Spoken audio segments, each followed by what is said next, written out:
Hello everyone, it's me Human Herald and welcome to my very first Raw review. So the show starts out tonight with a Becky Lynch promo. She comes out and she says that she has been drafted to Raw and she doesn't care if her spoiling that makes any of the backstage officials mad, but honestly I don't really think most of us were surprised by that. I mean, the Raw Women's Champion Charlotte Flair was recently drafted to SmackDown, so it makes sense that Becky Lynch, the SmackDown Women's Champion, would be drafted to Raw. When she mentions Charlotte Flair, and then Charlotte Flair interrupts. Shortly after that, Bianca Belair interrupts. Bianca Belair dropping the line "You don't go here," which I find really weird because it's a first of all, she does go here Raw. She does. She just got drafted to it. Also, it's not a school. It's a WWE brand. I don't get it. And then Sonya Deville and Adam Pearce, our backstage official people, come out and say that Bianca and Charlotte, Becky Lynch says that Bianca and Charlotte have never had a match, so they should see it, they should fight, and then that's when Sonya and Adam Pearce come out and say that it will be the main event tonight, so we're going to see that in the main event, Bianca Belair and Charlotte Flair. That rhymed.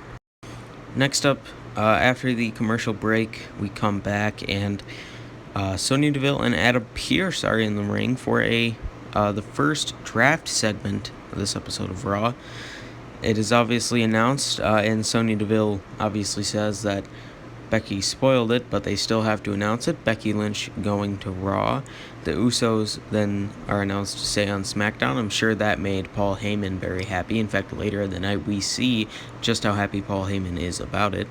Bobby Lashley staying on Raw and Sasha Banks staying on SmackDown.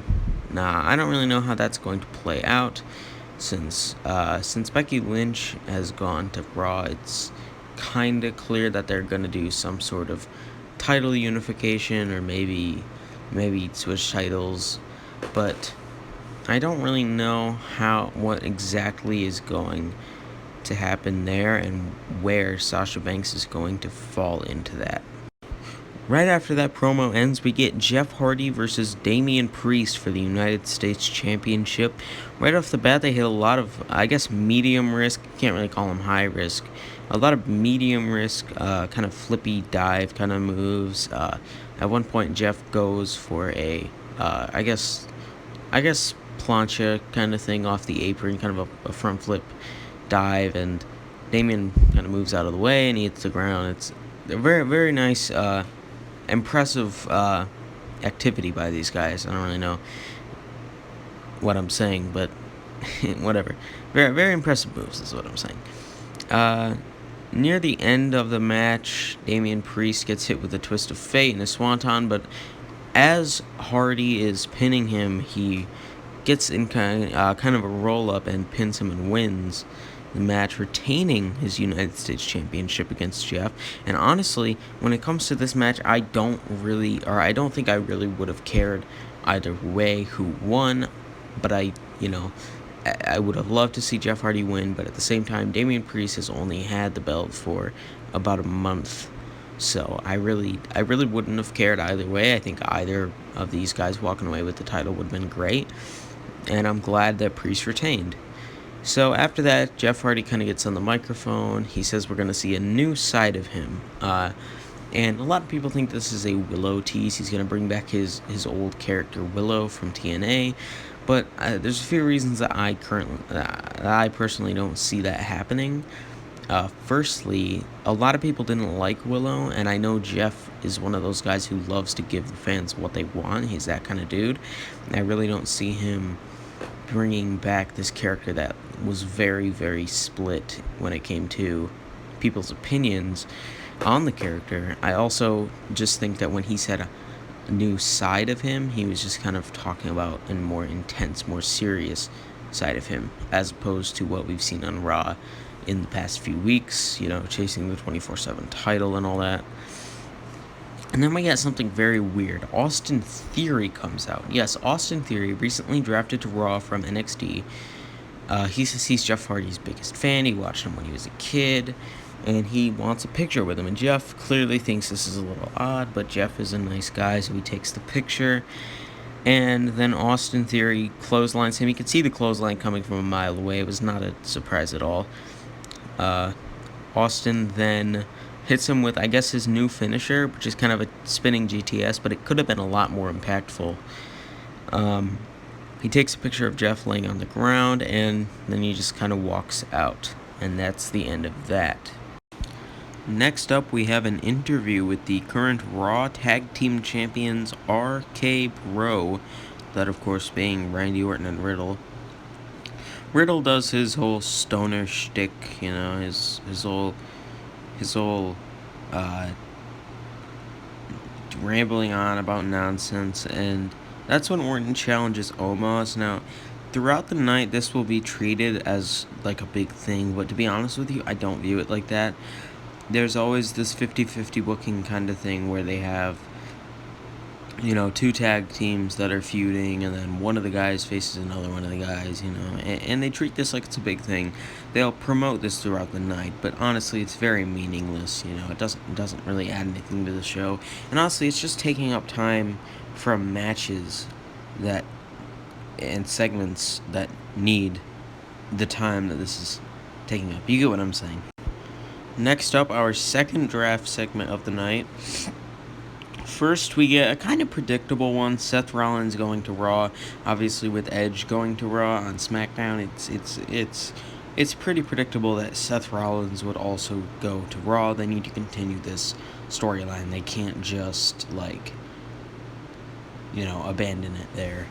We then find out that Shinsuke Nakamura is staying on SmackDown, immediately followed up by Damian Priest staying on Raw. So you could have split up the mid-card champions, at least give us a little bit of a tease before you just keep them on the same brands. And I don't have a problem with them staying on the same brands. I just have a problem with the way that they did it, just immediately back-to-back, just very, very obvious.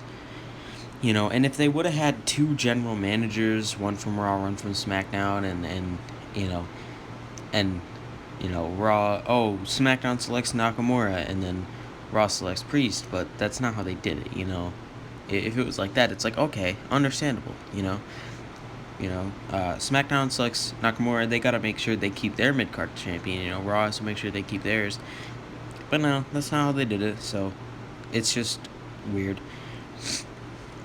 Next up, we see that Sheamus is going to SmackDown. This is going to be nice. Sheamus last year on SmackDown was great. All the stuff he did with Jeff Hardy was amazing. I hope he gets pee thrown in his face again. That'll be great. So, yeah, we'll see how Sheamus does on SmackDown.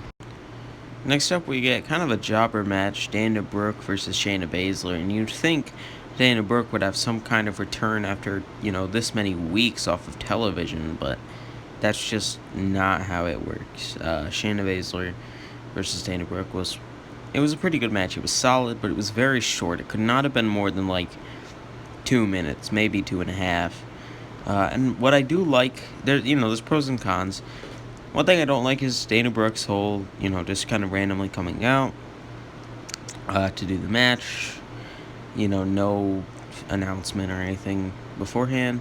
But one thing I do like is Shayna Baszler's return recently to her sort of badass, character where she just kind of goes around and she beats people up. I really like that. I really enjoy that she's returning to that, and I hope we get something good out of that.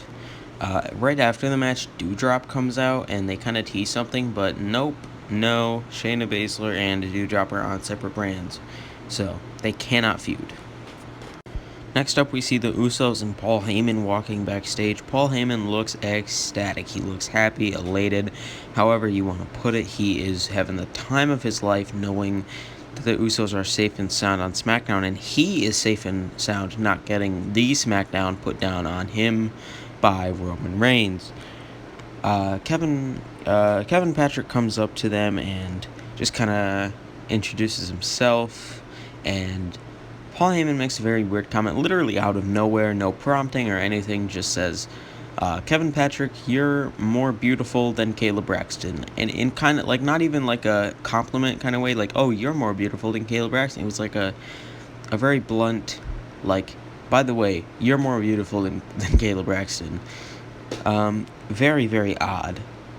Just kind of random. But Kevin Patrick asks a question. I don't remember the question. Paul Heyman answers, and Kevin Patrick says, "Is that how you got Brock Lesnar to stay as a free agent?"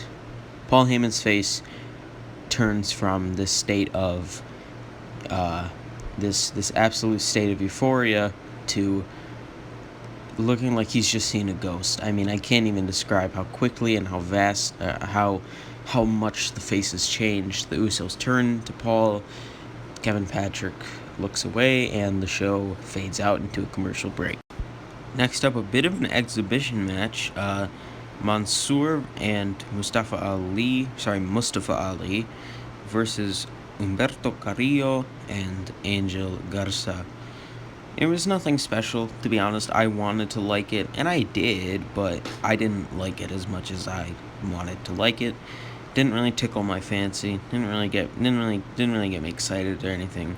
Just a nice, decent tag match. Had a very odd finish, with a ref distraction, and like the pin kind of came out of nowhere. Like it was very clear he was gonna kick out, and he didn't. And it didn't seem to be an accident. Like it didn't seem to be like a false finish. Like he wasn't, like he was supposed to kick out and he forgot to. It just kind of seemed like they just booked a really weird finish for this match. Next up, we get yet again another draft segment. Shayna Baszler gets drafted to SmackDown. That's why I said Doudrop and Shayna Baszler can't feud, because on this night, Shayna Baszler gets drafted to SmackDown. Doudrop does not get drafted at all. Quick side note, by the way, I don't like the name Doudrop. I don't.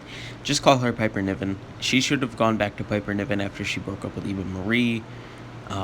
After they turned on each other, I really don't see the point in calling her Doudrop still.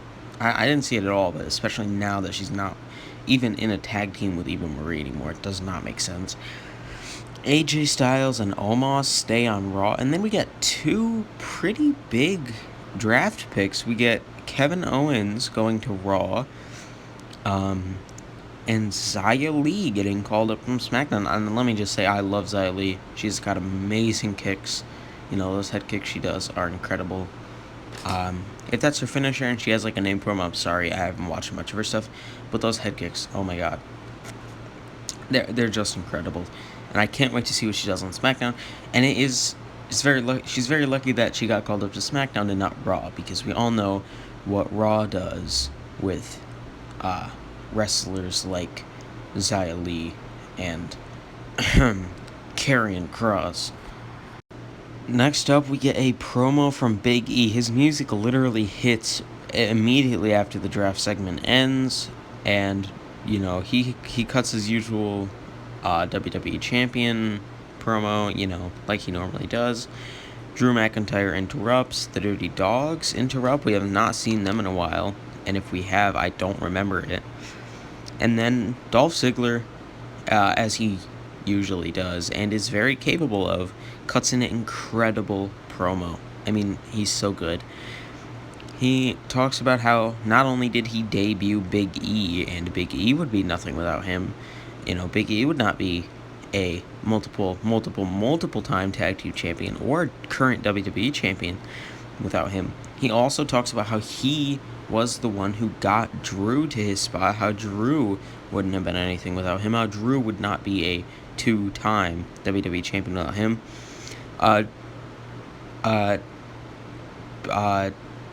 Bobby Roode, this is very weird, I'm sorry, also refers to himself as Big Bob. He says, they call me Big Bob for a reason. Big E says, nobody calls you that. Dolph says, don't disrespect Big Bob. Just really enjoyed that, thought it was funny. This leads to a tag match, Drew and Big E versus the Dirty Dogs, Dolph and Roode. It's a very, very good match, very impressive on both of these teams' ends. Big E and Drew with a lot of belly-to-belly suplexes, both overhead and non-overhead varieties. In the end, though, Big E is about to hit Dolph with a big ending. Drew tags in, and Drew just beats him. Just beats him. I think he hit a Claymore, and he just beats him. And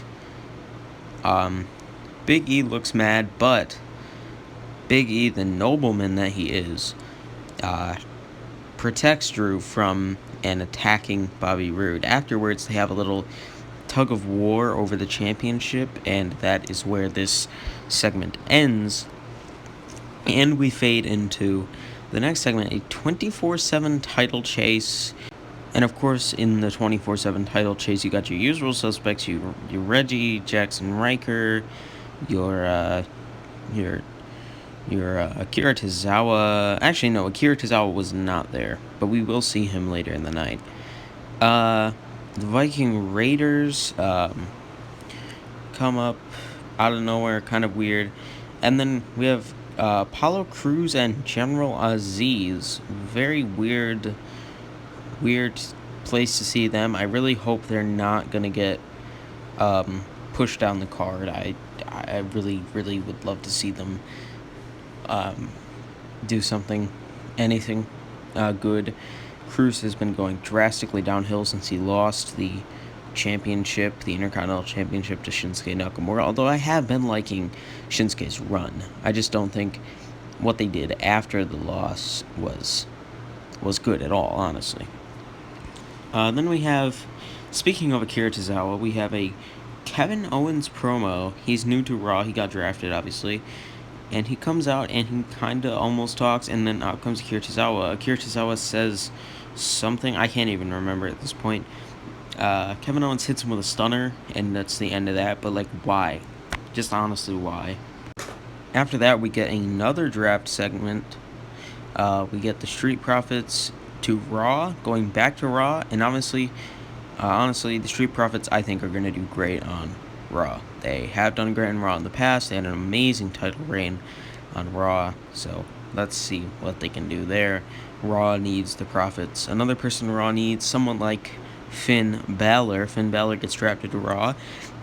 And speaking of a show needing a wrestler, let's talk about a wrestler or multiple wrestlers who need a show. The Viking Raiders and Ricochet both go to SmackDown. Both of them need SmackDown. Both of them need that brand that is better with guys who are smaller or who are different and need a push, but Vince doesn't really see it in them. SmackDown's great with those kind of guys, and Ricochet is going to do amazing, and if he doesn't, I don't know, but whatever, man. Yeah, that's that. Ricochet's going to do great on SmackDown. Next up, we get the women's tag team champions, Rhea Ripley and Nikki ASH, taking on Natalya and Tamina, and it was fine. We then get another draft segment. Karrion Kross stays on Raw, Alexa Bliss stays on Raw, Cesaro stays on SmackDown, and Humberto Carrillo and Angel Garza go to SmackDown. Next up, we get a Goldberg promo. Goldberg mentions Bobby Lashley, says he's going to kill him, and obviously in professional wrestling, when you mention a wrestler at all, let alone say that you're going to kill them, they have to come out. So Bobby Lashley comes out. He comes out not really to the ring, but he comes out from backstage, and he says, Goldberg, I want to face you in a no-holds-barred match at Crown Jewel. He says it won't be a mistake when I hurt Gage if he attacks me at Crown Jewel, even though it was a mistake at SummerSlam. He then, the Hurt Business then come out, and they attack Goldberg. Goldberg gets rid of him pretty easily. I honestly think they should have put up more of a fight. Next up, we get an interview with the new Raw superstar Seth Rollins. He just does a lot of laughing, cackling, if you will. Obviously, he's happy to be on Raw, and he's happy to be in the same place as Edge once again, so that he can continue to torture Edge mentally and physically. I don't really know if he says that. I didn't actually watch the interview, but I watched What Culture's ups and downs, and apparently Seth did a lot of laughing. So next up, New Day versus Shelton Benjamin and Cedric Alexander of the Hurt Business. And this just made me sad because the New Day, yeah, they're veterans, but you know who else is a veteran? Shelton Benjamin. And you know who's not a veteran but is still really good? Cedric Alexander. So I don't know why the New Day squashed them, just kind of got rid of them. However, there was one good thing. There was one good thing about this, and that's that after the match, Xavier Woods stuck his head out the ropes and looked at the camera and yelled, "Crown me, crown me, crown me." And obviously, with the King of the Ring tournament returning and everyone saying they want Xavier to win, including myself, that's very cool that he's referencing it, and I really do hope that he wins it, because it would be a shame if he does not. Next up, RK Bro come out. Orton, Omos, and Randy Orton have a little stare down, and it was honestly just really weird. The commentators didn't really get it, and Orton hits him with an RKO. They kind of chase each other around the ring a bit. It was odd. It was odd. That's all I have to say. Next up, we have our final draft segment of the night. Firstly, we find out Carmella is going to Raw. Cool. Then we find out that Ridge Holland is being called up from NXT to SmackDown. That's going to be good, but then that's immediately topped by the draft to Raw of Gable Stevenson. Gable Stevenson, who has barely even trained to be a professional wrestler, but obviously he was a very successful amateur wrestler, so that's going to be great. And then our last draft of the night, Sami Zayn staying on SmackDown. I'm sure that he was very happy about being the last draft of the night. Last up, we have Bianca Belair versus Charlotte Flair. This was just a really good match, but it ended not so good. Becky Lynch attacks both of them and ends the match in a DQ, and then Sasha Banks attacks Becky Lynch and stands tall in the middle of the ring, and that's how we close out the show. Overall, I have to give this show a 5.5 out of 10. It was a decent show, and the fact that it was the draft kind of bumps it up a little bit, but honestly, it was just pretty average, and I don't see any rewatch value in this Raw, really, unless you want to go back and see the draft. Not that rewatchability is a huge issue with wrestling shows, but honestly, if there is rewatchability, that's a sign that it was a very good wrestling show. There wasn't any here. It was not a very good wrestling show, but not every wrestling show can be very good, and we have to be grateful with what we're given. And a 5.5 is, well, it's better than a 1 or 2. So, Anyway, that's that. Goodbye, good night, and I will see you all tomorrow for my live stream reactions of AEW Dynamite.